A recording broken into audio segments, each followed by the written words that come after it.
What's going on, Colts Nation? I'm Lawrence Owen. Welcome back to Colts Law. I am here with my guy, Loyalist.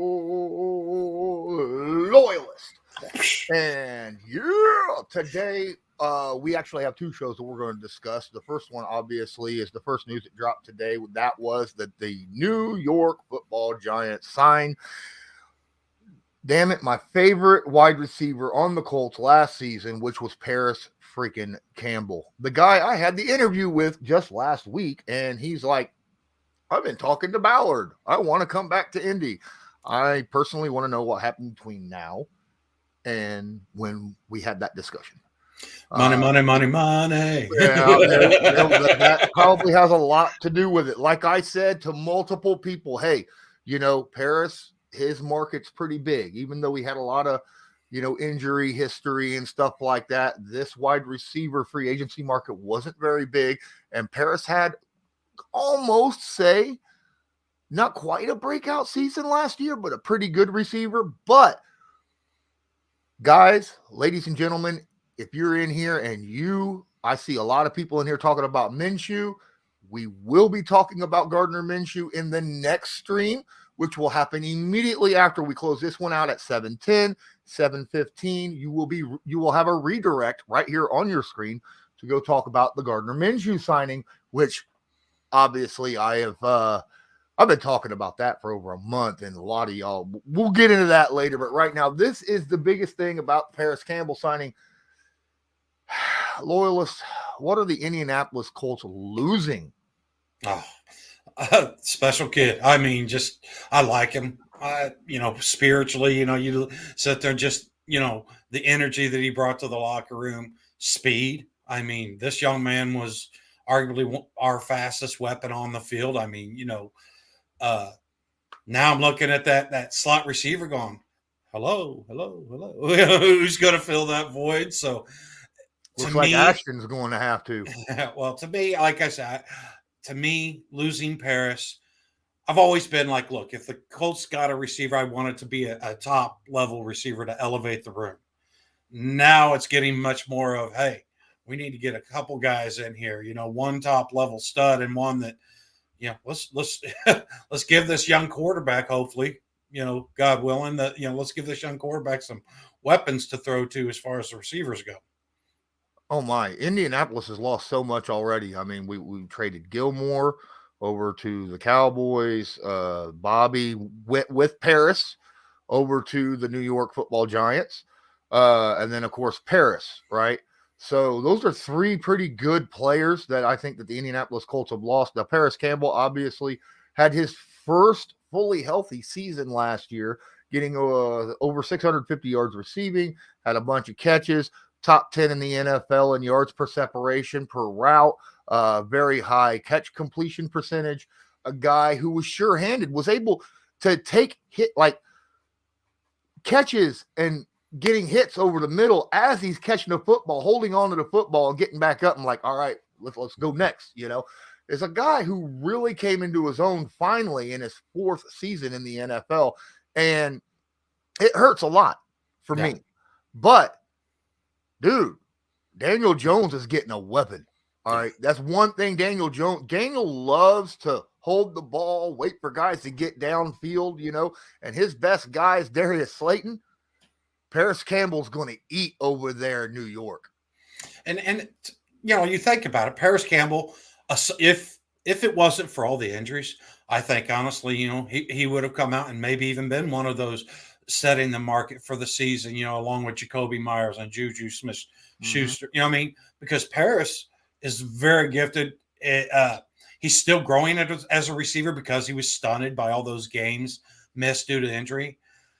But now I look at it from the Colts point of view, and I understand it because you look at this and it's like, okay, Chris Ballard, we know he sets that cap. He doesn't look at receivers quite the way the fan base that he's a man, general manager of does. I mean, like I said, to me, this was just, it hurt.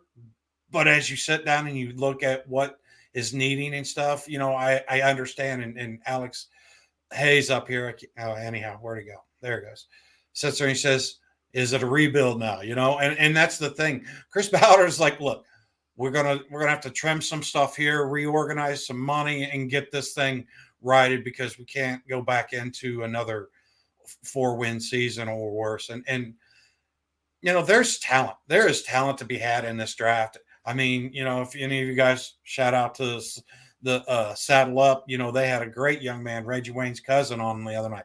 He's a big-bodied slot receiver. There's a lot of deeper talent and stuff in that slot spot that you could bring in and sort of set it, the timeline more with what your rookie quarterback's going to be. And for Parris, I mean, it's incentive laden. What is it, like 4.7, I think? So let's break this down. This is one of the reasons why I think that the Giants got him over the Colts is because of the incentives, like massively. Now, this is a 1-year deal, $4.7 million a year, with an extra $2 million in incentives, right? Depending upon in-game roster bonuses and whether he leads the team. He gets bonuses for 4, 6, 8 receiving touchdowns, 55, 65, 75 catches, or 700, 800, 900 receiving yards, and then another $100,000, $200K for each level hit on that. And then another $100K if he leads the team in anything that's receptions, receiving yards, or receiving touchdowns. So, I mean, it's just heavily incentive right here. And this tells me Parris Campbell is betting on himself. Okay. This is a guy who fully believes in his abilities and his ability to stay healthy and what he could do on the field. And this, if he has a really good year with the Giants, makes up to, $6 or so million, that next contract he's going to get would go way up. Yeah. And let's look at it from Parris' point of view. He knows. I mean, he's taking the situation that he knows more what you've got at that quarterback position.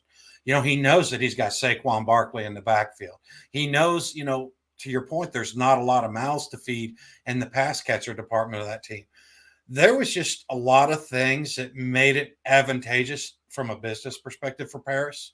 I mean, yeah, I get it. Colts could get C.J. Stroud. That's a coulda. I mean? He doesn't even know where the Colts are going to go if Chris Ballard's going to trade back. And so I get it. You want to sit there and bet on yourself, but you want to bet on yourself with a situation that most of the key components to it. You know what I mean? Whereas with the Colts, there's just a lot of, like I said, tearing down and building back up that is going to be involved over the next year or two. And it's just Parris betting on himself, but he's like, I need to know what everybody else has. So this is a misconception right here that was out there on the internet. All right, Basil. It is a base $3 million with $100,000 per game that he plays. So 4.7 of games played. Then the other bonuses kick in, the incentives, right? Yep. So if he plays a full season, it's 4.7 million plus up to $2 million in incentives on top of that. So it's a 4.7 base, and then 2 million in incentives. So it's a 6.7 max. So just let I know a lot of you in here are heavily into the tournament right now that's going on.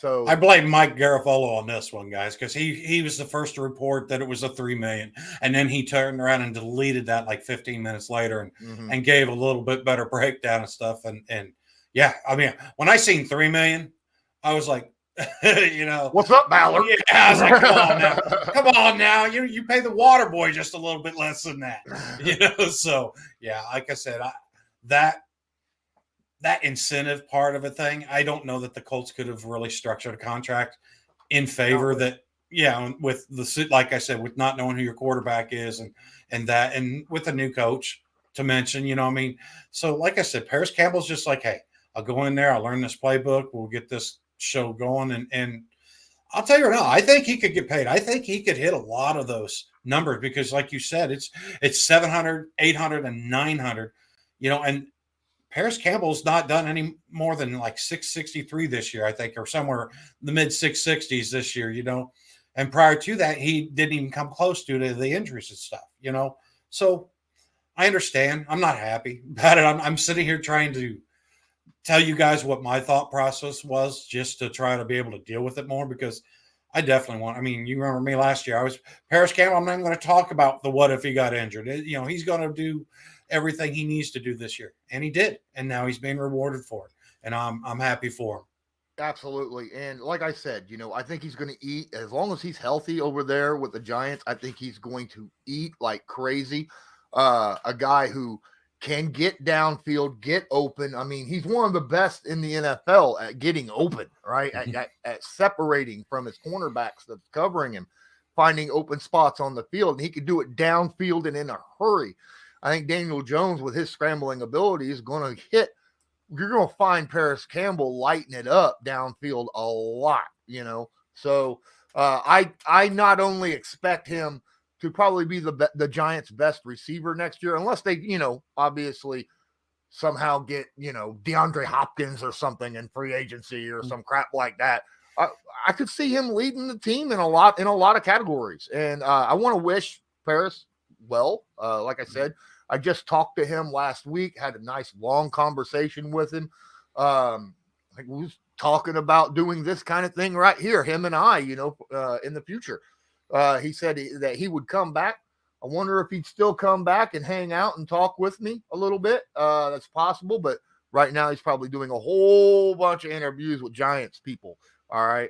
So I'm going to give him a little bit of rest, let him catch up and what's going on over there with the Giants. But so we've only been here 12 minutes sitting there talking about Parris Campbell. Guys, if you haven't yet, please smash that like button and subscribe if you're not already subscribed. I'd appreciate that a lot. But a lot of people want to point to Parris Campbell's injury history, and if you go back and look at the injuries that he's had, they could have happened to anybody at any time. He was just very unlucky. The only one that I thought was kind of weird was that broken bone in his foot, where he caught it at the end of that touchdown catch right there, right? Yeah. But, his knee injury, that was ugly. That could have happened to anybody the way he was hit. And I got a feeling with a good season under his belt, that definitely brings his confidence back. He's not going to play scared, right? We had that discussion about it as well. He's going to play to his full potential. And I think the Giants are getting a hell of a receiver in Parris. Yeah, and the thing is it's just the 1-year deal. There's nothing to sit there and say that he doesn't turn around and turn this into, a much bigger payday. Where is it, Basil, up here? He says, this isn't really a reward. It's just an opportunity to boost his value. And that's the thing, he can sit there and reset the market. The salary cap's going to go up. He's still going to be well under that 30-year-old threshold and stuff. I mean, he's going to be eligible for another solid, contract. And the thing is I get what you're saying about the injuries, but I still would want to, no matter what type of deal I would have done with Parris Campbell, I still would have wanted to see more, before I could offer him that big 3-year, $35 million or whatever. But I'll tell you now, talent-wise, I feel like the young man has all the tools, become a little bit better route runner, as he said he's really working on and stuff. And to be honest with you, I think that this is going to turn out best, because the Colts still have holes that, I get it, receivers a thing, but we don't have a right guard, a starting caliber right guard yet. You know what I mean? We just created a little bit of holes at the cornerback position. So there's some areas on this roster that I look and I say, okay, I don't want to sit there and call Parris like a luxury pick, but with where we're at, there was bigger fish to fry with that, that saved, $6-7 million. Yeah. And right now, the Indianapolis Colts cap wise, even with letting, Matt Ryan go and all of the things that's going along with that. And from what I understand, thank you, Lord, Nick Foles is to be released today. It might have already happened, but the reports is because of the signing with Gardner Minshew, which we will get to, here in about a half an hour. They'll be letting him go as well. So the only two quarterbacks that we'll have currently is Sam Ehlinger and Gardner Minshew plus whoever we draft, which is, I'm good with that. But we ain't going to have a whole lot of money to go out and sign a bunch of people. I mean, we got free agents, maybe, Yeah. that we not like future free agents, guys that are ready for extensions because they were second round picks, Yeah. Is it that time of the offseason to get a Mike Strawn update? Yes. He is yet to be injured for the season. Okay. That's the only update that I have for you. All right. I'd like to see him. I thought he plays well. I like what I've seen from him in the past, but again, we'll see what happens with Mike Strawn in the future. Here's the thing. This is a situation where you're seeing a lot of turnover for the Indianapolis Colts right now. And I think that has a lot to do with the fact that obviously Shane Steichen is a new head coach, whole new offensive system. This is Gus Bradley's second year. He knows what his defense is, knows who he's got on it and who he wants to get on there. So he's making his moves on the second year, right, on that defense. So you're going to see some turnover. I don't think this is a rebuild. I think this is a refit, getting guys that fit what they want, on the team. So, even though we're having a lot of turnover, I think it's more of that aspect rather than, well, we're just going to tear it all down and rebuild. Yeah. Yeah. Because we've got some pieces that aren't on the same time frame. We've got some guys, which to me, Parris, I felt like fit Steichen. I really did. I mean, Parris could stretch the field. Parris on normal was, getting much better at the middle of the field stuff. But, like I said, bigger fish to fry. You sit there and you can reset this. There's going to be options that you can find that'll probably cost a little bit less than Parris. Not to mention, who knows what we do in the draft? There's a lot of things. Me personally, I look at the guard. I look at, cornerback as two really important areas that, I'd rather have more resources towards. Plus, if you bring somebody into the slot, you're going to want somebody who's shown that they're more dependable. You know what I mean? And that's not fair to Parris. Okay, I get it. It's bad luck. But right now, Chris Ballard is just trying to shore things up and get this team to where we're more in lockstep. Because like you said, Steichen, he's got this vision and stuff, and it better be drastically different than what we've seen in the last couple of years from Coach Wright. So if that's the case, and give this talent evaluating group and stuff time to find, turn over every rock, find some pieces. I mean, I wouldn't be opposed to swapping out, slot receivers. Take the Giants, and take and add him to a contract. He's much, I would say, much less needed now in New York than he was 24 hours ago. I do see. I kind of agree with Speed here. Can see another slow start coming because turnover, new system, new head, quarterback. Obviously, quarterback situation. Even if the rookie does not start and we have Gardner Minshew starting, which I'm okay with that. That's why I thought we should get him. But we'll talk about that later. Yeah. With all the new pieces that's going to be around, we could have a slow start, depending upon how the schedule looks, right? Because we still have yet to see how the schedule drops on which teams we're playing at that time. If we're playing a bunch of divisional teams, like what we did last year, having 5 out of the 6 games in the first 7 weeks, that's not a good thing to have to happen when you're going through this refit with a bunch of new people. So I'm hoping, and I agree with a lot of guys in here, we still need that wide receiver. We need that top dog. Look, I like Michael Pittman Jr. I think he's a damn solid wide receiver out there, but he's not that guy right now that I feel like you could just go to like a DeAndre Hopkins, just throw it and pray, and he's down there somewhere, Now, last year he was overused. I will say that, right? Michael Pittman Jr., the quarterback, especially Matt Ryan, threw to him whether he was open, single, triple, quadruple whole defense coverage. Last 2 years didn't has been matter. that way. Carson and Matt Ryan were, I think they were getting a commission on every completion thrown to Michael Pittman Jr. Oh my goodness. And I would like to say, as far as the slow start goes, I would much rather have a slow start due to a new coaching staff and a new regime versus what we experienced last year. A slow start due to poor play and I mean, heck, Absolutely. we couldn't even really said it was injury and stuff. You know what I mean? And then Dennis is in here. He says that's why we're getting these young players, and lays right into Tom's comment. He's like, and right now, if we get that, I want to see steady, constant improvement. Let's sit there and just watch this team grow in front of our eyes. We're resetting the clock, guys. You know what I mean?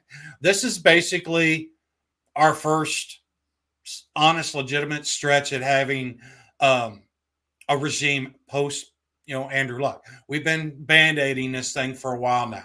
If insert whatever quarterback and stuff, let's let him grow with some of this receiving talent. Let's let this defense keep strong and eat and stuff. And like I say, this is going to be one of those seasons that we'll sit there and hopefully look back and be like, oh, okay. I see why we did these things, and maybe learn a little bit more about Ballard. But let's also not forget, Ballard just doesn't look at receivers quite the same way that a lot of us do. Josh. And yeah, just keep chopping wood and do 1% better every day, right? I want 2%. I want 2% better every day. How about better every day? Okay. We need an upgrade.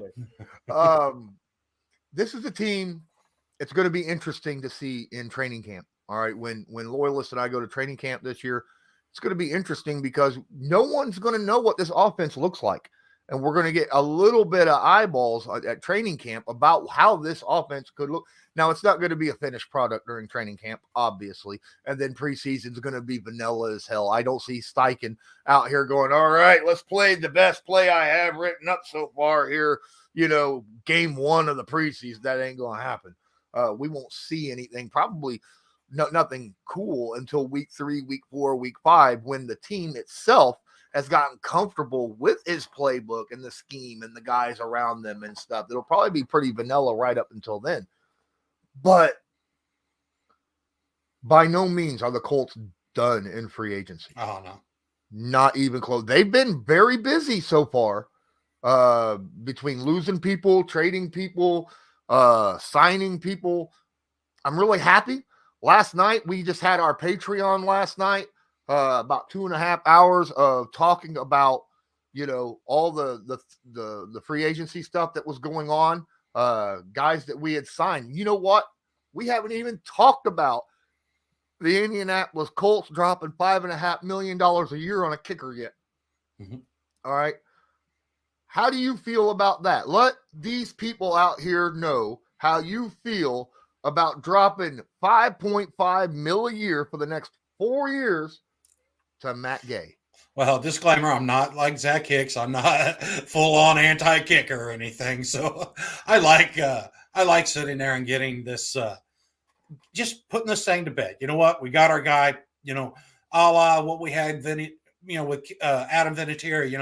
You didn't have to worry about the kicking game. You didn't have to worry about, missing a clutch game. Yeah, it still happened, but it wasn't nearly the regular. And I'll be honest, I was surprised by it. I thought, McLaughlin had a solid season and everything. And I never even, and sorry, Pat McAfee, but here's the problem. I didn't put a whole lot of concern on the kicker. I was just kept saying, we just need to make sure we get Chase on the books. But then you turn around and, like I said, you go from good to outstanding. You go from a young man who, is just much more consistent, much stronger leg. And then you add in kickoffs. You know what I mean? Rigoberto was the one who was responsible for that duty when he was healthy and stuff. He's going to be coming back from an injury. So, now you can sit there and just let, Gay do the kickoffs, and he's going to kick it through the end zone darn near every time. And then he's like 90+% over the last 3 years. I think the 2 kicks that he missed last year was from 52 and 61 yards. I mean, this dude's just a machine. And it's going to be really, for the amount of money that you're paying this guy, he better not be a problem. He better just come in here and continue to build. And that's the thing, you've seen it with Chase McLaughlin. We've seen it last year. you've seen that good production. But that was it. You go back before then, and Chase is sort of that nomad. You know what I mean? You look at what Gay has done, and he's really shown over the last 3-4 years that he's one of those guys. You know what I mean? He's one of those guys where, like I said, you do not have to sit here and fret over, am I going to lose this because of my kicker? 93% of the time he's going to kick that ball, whether it's from 52 or 40. You know what I mean? He's going to put the thing through the uprights. Where did this come from, Larry? If they trade Buckner, now Stewart, I could see possibly being traded. If Buckner's look, Ballard said he wants 53 DeForest Buckners on this team. Well, he's got 52 more to go. I mean, the only thing he'd be trading is for more DeForest Buckners. I don't see. Buckner is a top dog in the NFL, right? He is one of the best defensive tackles in the NFL. And Mikey Mendez, Grover is not more productive by any means at all. All right. Look, Grover had a good season last year. Buckner was double and triple teamed the entire year and still had more production than Grover Stewart. Okay. And that's more production. I mean, batted balls, sacks, pressures. I mean, it wasn't just, and now I'm not taking a shot at Grove. Okay. Grove did exactly what he was supposed to do at a very high level. And I think some of this Buckner talk is just Twitter, and you hear a lot of rumors and stuff. And I'll say right now, guys, I think there's only a few bigger fans than Lawrence about Buckner, and one of them happens to be our GM. So Ballard is not going to sit there and take any, third or fourth round pick for Buckner. I get it. He's a little older. Buckner was the second highest double/triple team player in the NFL last year. Where are you coming up with random stuff, Mikey?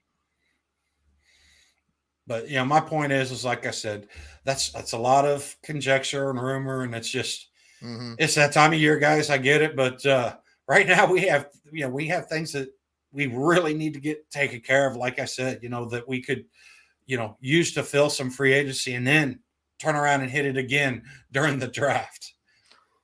4 DeForest Buckners is the proper number. I'll agree with you, having one right across the line, on all 4 positions. That'd be freaking awesome. We'll see what happens in this draft. Maybe we draft another DeForest Buckner. We'll talk about that later too. There is a guy in this draft that the talk with former great Robert Mathis in the interview that I just dropped earlier this week. There's a guy in this draft we had talked about. He has kind of a DeForest Buckner build and built as an outside pass rusher. So this could be something interesting to keep an eye on. Yeah, and I John Deckard in here, appreciate you being in here.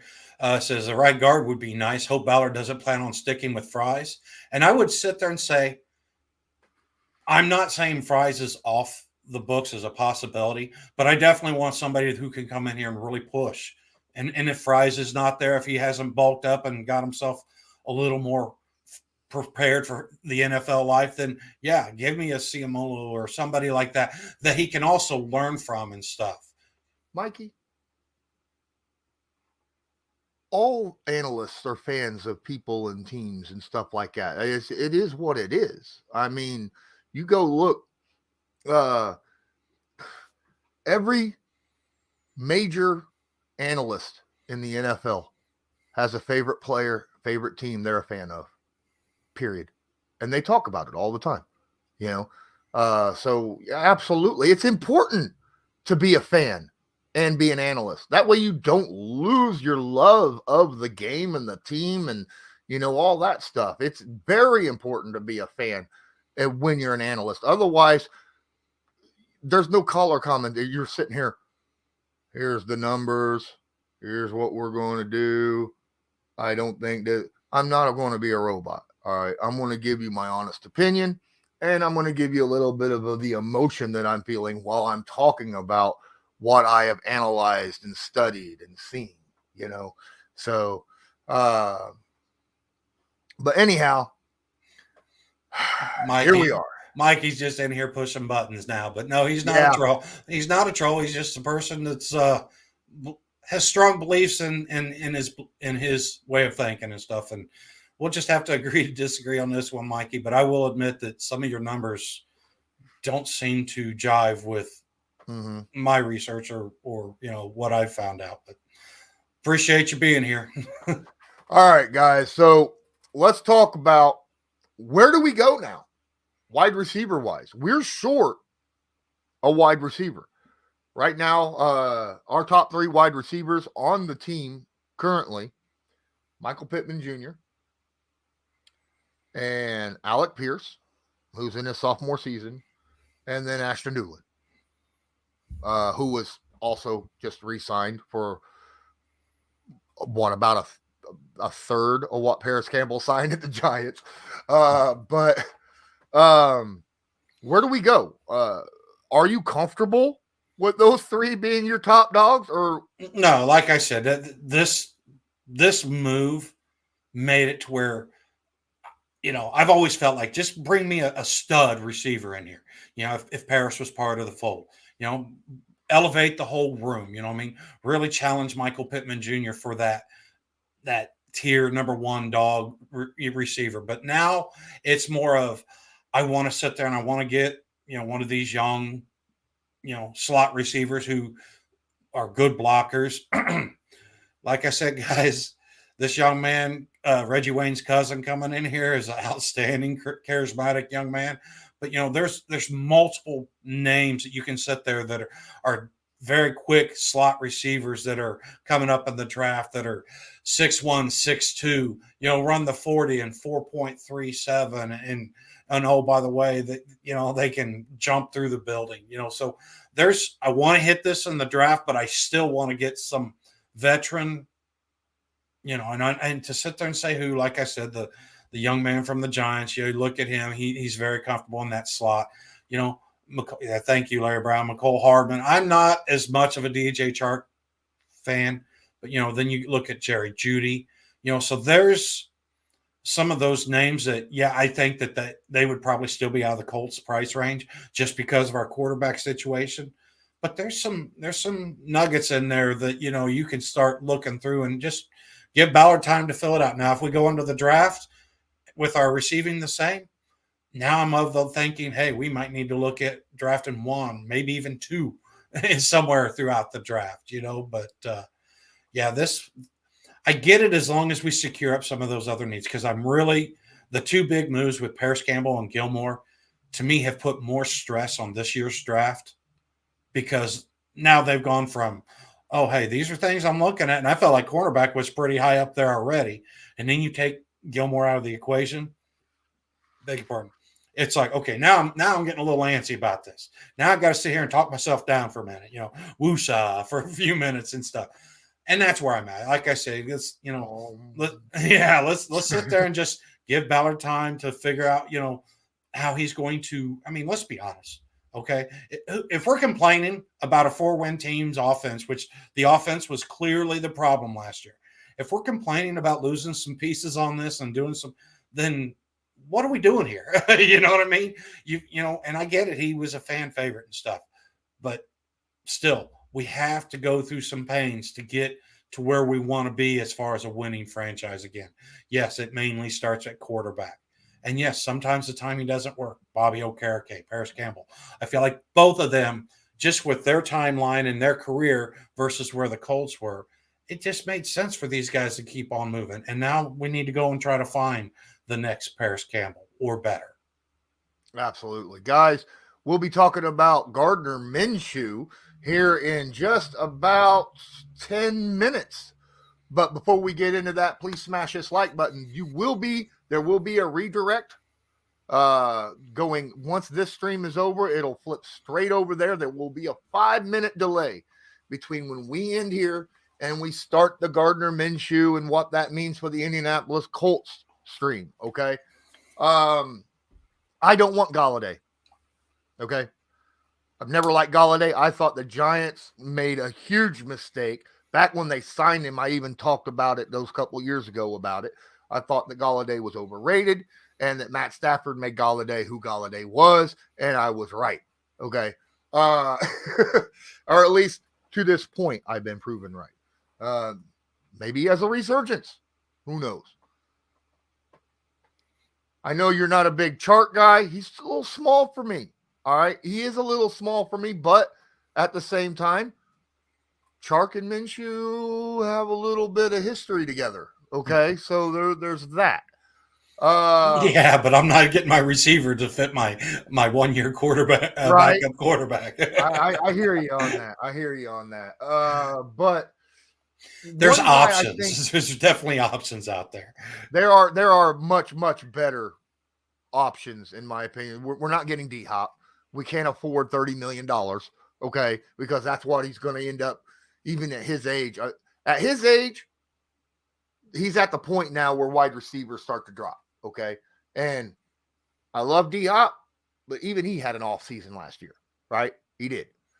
But we'll see what happens. From what I understand, the wide receiver group in this draft isn't that deep, right? Like Right.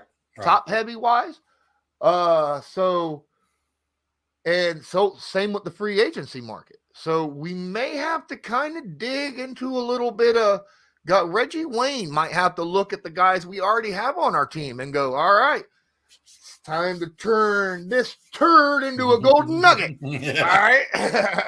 and that's the thing, this receiving core class has a lot of traits, a lot of young men that have these traits and stuff, and I'll tell you right now, get Reggie's hands on them and give him a chance to guide them. Let's not forget Alec Pierce. I think has an opportunity, as long as we can get the quarterback situation sort of, has the opportunity to really take a big step forward now that he's got that rookie year out of his way and stuff. I don't think that drops will be as much of an issue because he's just going to feel more comfortable, more calm in his environment and surroundings. He's going to be like, oh, this ain't my first time at this rodeo, and the thing is there's so many ways that this thing can work out that and it's only day 2 of free agency. So we've still got a good ways to go. I mean, heck, we might find out, that somebody gets cut due to another cap casualty, and all of a sudden Ballard's patient will pay off because all of a sudden maybe he can sit there and get somebody at a bargain basement, 1 year type of contract that's really proven. It's just, let's just wait. That's all. Trayless, you're talking about Jalen Hyatt out of Tennessee, I assume, is who you're talking about, the 6 foot, 180-pound wide receiver. Well, that's possible. That's kind of Parris Campbellish. Does he have Parris Campbell's speed? That's the question. I don't remember seeing much about him. I'm sure that there was a lot, but I didn't get heavily into it. Guys, 2 minutes left. I'm about to redirect you to the Gardner Minshew stream. Wow. Appreciate each and every one of you. Before you get redirected, make sure you smash that like button, hit subscribe. If you're not subscribed, tag that notification bell so that you are notified next time we go live or upload a video. And don't forget, if you want to help support this channel, we much appreciate it. Donations are in the link in the description of this and the next video. And if you drop them, we'll bring them up. And until next time, any final words? No, man. Like I said, let's ride this thing out. I mean, we're not used to Ballard making these moves early on, so this is a plus for us. And we always know that he does really good at finding one or two just really valuable pieces to that season. So let's give him time to do his work, guys. Absolutely. Congratulations to Parris Campbell. You got the guy I wanted throwing you the football. So hope you have a great season, and at least there's someone over there that Bobby's sitting over there with you. So we'll see you in about 5 minutes, ladies and gentlemen. And until next time, as usual, I'm Lawrence Owen. That's Colts Loyalist, and I want you to have a good one. Hang tight. 5 minutes.